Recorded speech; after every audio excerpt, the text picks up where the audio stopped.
In this video, I'm going to show you how to repressurise your heating system when you have a Bosch heat pump.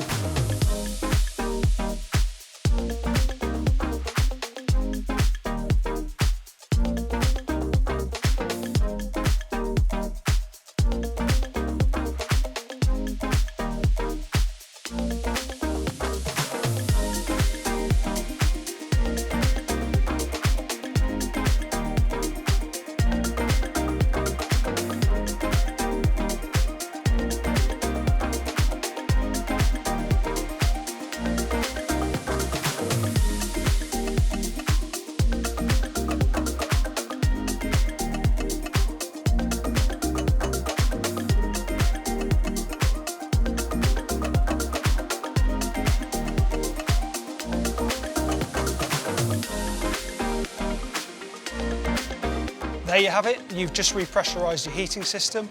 If you found the video useful, we have plenty more like this one.